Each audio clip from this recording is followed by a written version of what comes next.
Hi, everybody. Hello. Hey. How are you all? Good. How are you? Great. Well, thanks. Considering. Could you tell us, a little bit about your role in this? I will. I get my mouth back. She is the little touch-up.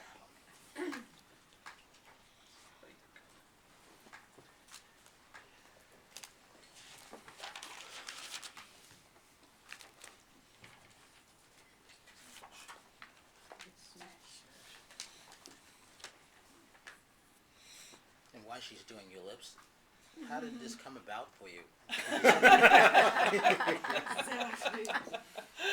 I was going to ask you the same question. Oh, I think I As will. you, Thank you. as you perfect your ventriloquist act. Yes, indeed. Yeah. Oh, thanks. Will you tell about why you were playing this part of the producer and what it's like, etc.? Well, let me see. This all happened last spring when I met Michael Mayer for the first time, the director of American Idiot and Spring Awakening. And after his show, Spring Awakening, we got together and I said, "Oh, I'd love to work with you." And he said, "I'd love to work with you too." And everyone says that to each other. And I never expected to hear from him, certainly quite so soon afterwards. A couple of months later, I got a script called Smash and read it and thought, "Oh my God, this is a series. Can I possibly commit to 7 months away from my home in Los Angeles and my dear ones and my animals and my dogs and everything?" And the quality of the writing was just so good, and the fact that Spielberg was a main event as our executive producer was a huge asset. Teresa Rebeck, whose work I already admired, was our writer and was to be our showrunner. Deborah Messing, who I've admired for years and I think is a sort of consummate professional in her field, and the idea that this was to be a series that didn't involve murders, forensics, hospitals, any of that stuff was, I thought, thrilling. And I just liked the whole tone of it. I thought it was really innovative for television, something new, something that I could really become involved with, that I would have a passion for. So that's kind of how it came about. It says everyone sings in it, but do you sing it? We'll see. Oh. So when Stephen calls, then what happens? Then I sing. No, we'll see.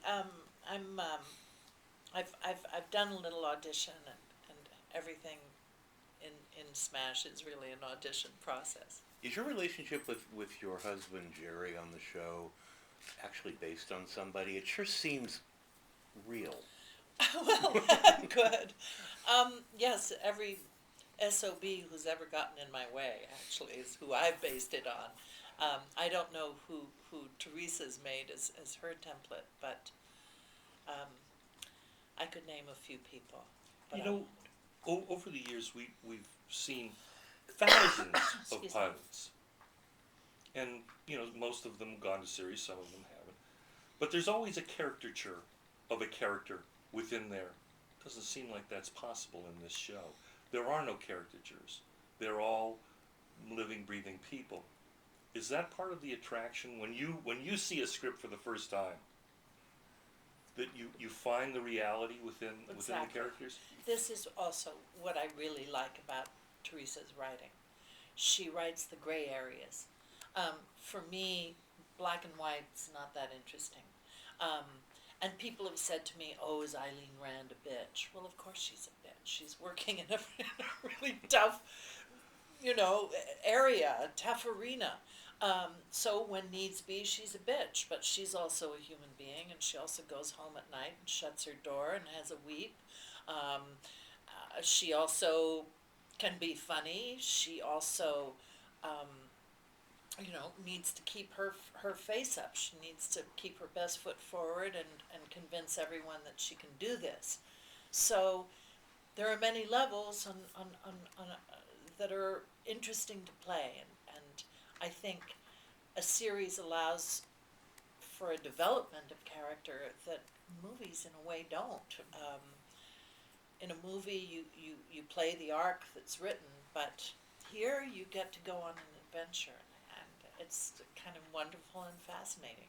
Your own career has not been a rose garden either. So I mean, I'm sure that there's a relatability with this character that you find very true to home. You know? Absolutely, and I think, still it's difficult for strong women to work, or even not strong women, but to work in what's hitherto being a man's workplace. Eileen has to come up against these investors who have worked with she and her husband, and they say, oh no, we prefer to work with Jerry. So she's having to be charming, absorb the bad information. She's the go-to person. She's the person everybody blames when things don't come about.